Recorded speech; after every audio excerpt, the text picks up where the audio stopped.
오늘의 말씀은 잠언 18장 1절에서 24절까지의 말씀입니다. 무리에게서 스스로 갈라지는 자는 자기 소욕을 따르는 자라. 온갖 참지혜를 배척하느니라. 미련한 자는 명철을 기뻐하지 아니하고 자기의 의사를 드러내기만 기뻐하느니라. 악한 자가 이를 때에는 멸시도 따라오고 부끄러운 것이 이를 때에는 능력도 함께 오느니라. 명철한 사람의 입의 말은 깊은 물과 같고 지혜의 샘은 솟구쳐 흐르는 내와 같으니라. 악인을 두둔하는 것과 재판할 때에 의인을 억울하게 하는 것이 선하지 아니하니라. 미련한 자의 입술은 다툼을 일으키고 그의 입은 매를 자청하느니라.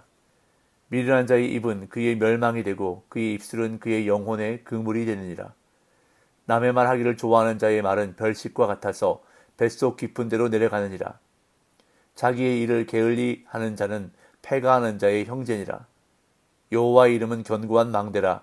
의인은 그리로 달려가서 안전함을 얻느니라. 부자의 재물은 그의 견고한 성이라. 그가 높은 성벽같이 여기느니라. 사람의 마음의 교만은 멸망의 선봉이요 겸손은 존귀의 길잡이니라. 사인을 듣기 전에 대답하는 자는 미련하여 욕을 당하느니라. 사람의 심령은 그의 병을 능히 이기려니와 심령이 상하면 그것을 누가 일으키겠느냐. 명철한 자의 마음은 지식을 얻고 지혜로운 자의 귀는 지식을 구하느니라. 사람의 선물은 그의 길을 넓게 하며 또 존귀한 자 앞으로 그를 인도하느니라. 송사에서는 먼저 온 사람의 말이 바른 것 같으나 그의 상대자가 와서 밝히느니라. 제비 뽑는 것은 다툼을 그치게 하여 강한 자 사이에 해결하게 하느니라. 노엽게 한 형제와 화목하기가 견고한 성을 취하기보다 어려운즉 이러한 다툼은 산성 문빗장 같으니라. 사람은 입에서 나오는 열매로 말미암아 배부르게 되나니 곧 그의 입술에서 나는 것으로 말미암아 만족하게 되느니라. 죽고 사는 것이 혀의 힘에 달렸나니 혀를 쓰기 좋아하는 자는 혀의 열매를 먹으리라. 아내를 얻는 자는 복을 얻고 여호와께 은총을 받는 자니라. 가난한 자는 간절한 말로 구하여도 부자는 엄한 말로 대답하느니라. 많은 친구를 얻는 자는 해를 당하게 되거니와 어떤 친구는 형제보다 친밀하니라. 아멘. 잠언 18장의 주요 주제는 말과 이웃과의 관계 윤리입니다. 잠언은 계속해서 지혜와 입술이 매우 밀접한 관련이 있음을 우리에게 교훈합니다. 그 사람이 얼마나 지혜로운지는 그 사람이 하는 말을 들으면 알 수 있다는 것입니다. 미련한 자의 말에는 특징이 있는데 참된 지혜를 비웃고 자신의 생각만 드러내기를 기뻐합니다. 자신의 의견만 고집하니 다른 이와 다투게 됩니다.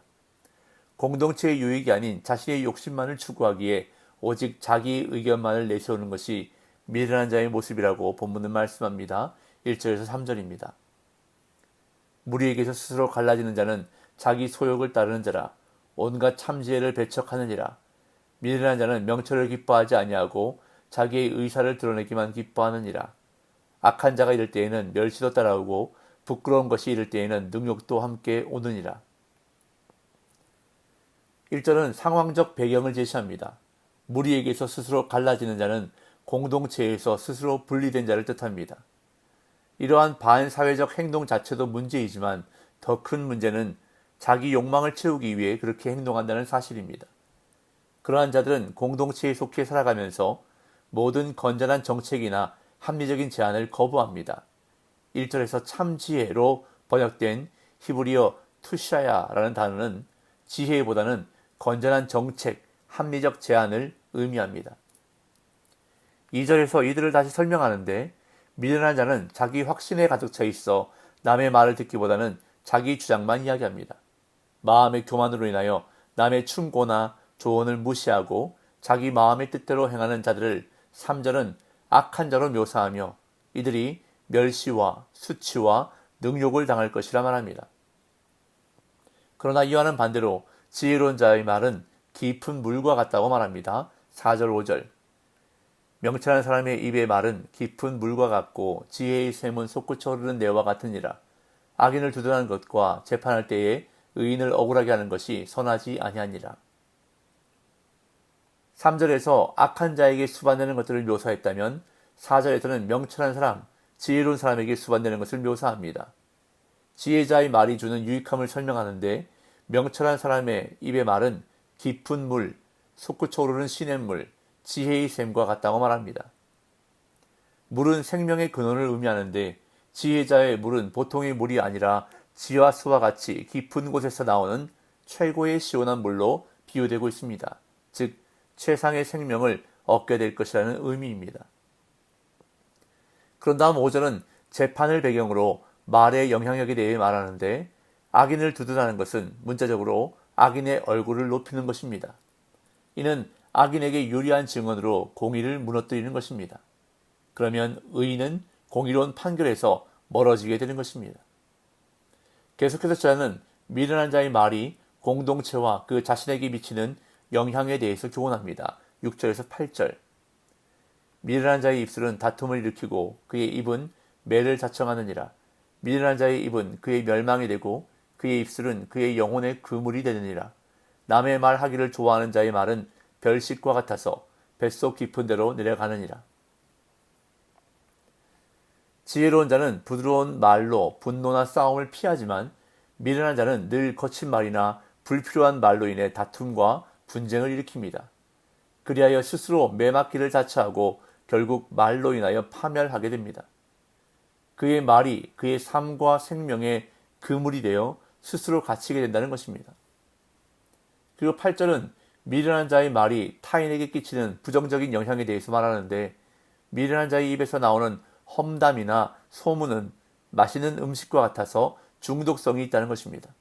그리고 그것은 뱃속 깊이 내려간 음식과 같이 편견과 잘못된 판단으로 남게 된다고 말합니다. 이어 게으름에 대한 경고와 여호와의 이름이 주는 평안에 대해 교훈합니다. 9절 10절. 자기의 일을 게을리하는 자는 패가하는 자의 형제니라. 여호와의 이름은 견고한 망대라. 의인은 그리로 달려가서 안전함을 얻느니라. 게으름은 자기 자신을 파멸시킬 뿐만 아니라 그 사회에도 해를 끼치는 독버섯과 같은 것이기에 게으름을 피우는 사람은 이를 파멸로 몰고 가는 사람과 형제 사이로 묘사되고 있습니다. 게으름과 패망은 협력하여 집안을 허물기 때문입니다. 이어 여호와의 이름은 의인에게 위기의 때의 피난처가 된다고 말합니다. 견고한 망대는 가장 높은 곳에 튼튼하게 지어졌으므로 가장 안전한 것이며 확실한 피난처가 될 수 있습니다. 의인이 가장 확실하게 피할 수 있는 피난처는 바로 여호와이심을 교훈합니다. 이처럼 의인은 여호와를 의지하지만 부자는 자신의 재물을 의지한다고 말합니다. 11절 12절. 부자의 재물은 그의 견고한 성이라 그가 높은 성벽같이 여기느니라. 사람의 마음의 교만은 멸망의 선봉이요 겸손은 존귀의 길잠이니라. 의인은 여호와를 의지하기에 여호와의 이름이 견고한 망대이지만 부자는 자신의 재물을 의지하기에 재물이 가장 안전하게 피할 수 있는 공간으로 생각합니다. 그래서 부자의 재물은 그의 견고한 성으로 비유되고 있습니다. 그러나 그것은 교만이라고 말합니다. 재물을 의지하는 마음은 교만이고 그 결과는 멸망입니다. 스스로를 높이면 망하게 되지만 겸손하면 존귀함을 받게 된다고 말합니다. 이어 들음의 중요성에 대해 교훈합니다. 13절. 사인을 듣기 전에 대답하는 자는 미련하여 욕을 당하느니라. 미련한 자는 상대방의 말을 다 듣지 않고 함부로 말함으로 수치를 당합니다. 그러나 지혜자는 상대방의 이야기를 끝까지 잘 듣고 말합니다. 지혜는 상대의 이야기를 잘 듣는 것에서부터 시작합니다. 이어 사람의 마음과 몸의 관계에 대해서 말합니다. 14절 15절. 사람의 심령은 그의 병을 능히 이기려니와 심령이 상하면 그것을 누가 일으키겠느냐. 명철한 자의 마음은 지식을 얻고 지혜로운 자의 귀는 지식을 구하느니라. 사람은 누구나 좋은 일을 만날 수도 있고 나쁜 일을 당할 수도 있습니다. 그러나 그 마음가짐에 따라 결과는 달라진다는 것입니다. 어떤 질병이나 역경을 당했을 때 마음을 굳건히 하고 긍정적인 태도를 가지면 그것을 극복할 수 있지만 마음이 무너져 포기하게 되면 상황을 더욱더 악화시킬 뿐임을 교훈합니다. 그렇기에 명철한 자의 마음과 지혜로운 자의 귀는 심령을 상하지 않게 하는 지식을 추구한다고 말합니다. 이어 선물의 유용함에 대해 말합니다. 16절. 사람의 선물은 그의 길을 넓게 하며 또 존귀한 자 앞으로 그를 인도하느니라. 이 구절은 선물이 삶에 긍정적인 영향을 미치는 현상에 대해서 말하는 잠언인데 사람이 그것을 어떤 목적과 의도로 어떻게 사용하느냐에 따라 그 가치가 결정된다는 것입니다. 선한 목적이라면 선한 길로 인도하는 긍정적인 역할을 한다고 교훈합니다. 이어 잘 듣는 것에 대해 또다시 교훈합니다. 17절 송사에서는 먼저 온 사람의 말이 바른 것 같으나 그의 상대자가 와서 밝히느니라. 이 구절은 법정에서 한 사람의 증언만을 듣고 판결하는 것이 얼마나 파괴적인 결과를 초래하는 미련한 것인지를 설명합니다. 이어 다툼에 대해 교훈합니다. 18절 19절 제비 뽑는 것은 다툼을 그치게 하여 강한 자 사이에 해결하게 하느니라. 노엽게 한 형제와 화목하기가 견고한 성을 취하기보다 어려운즉 이러한 다툼은 산성 문빗장 같으니라.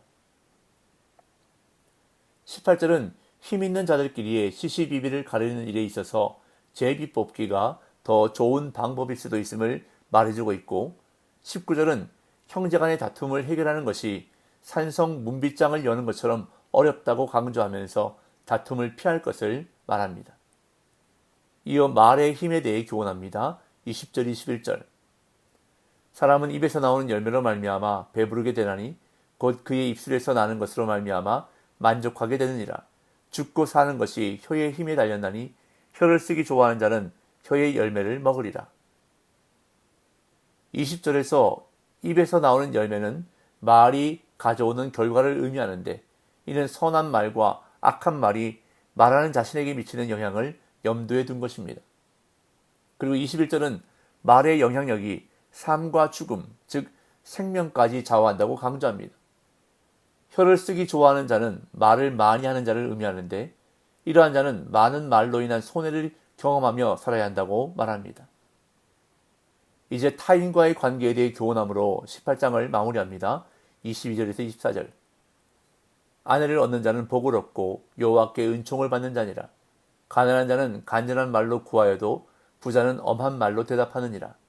많은 친구를 얻는 자는 해를 당하게 되거니와 어떤 친구는 형제보다 친밀하니라. 22절은 아내의 가치를 여호와께 받은 복과 은총에 비유하는데 이는 잠언의 핵심적인 가르침 가운데 하나입니다.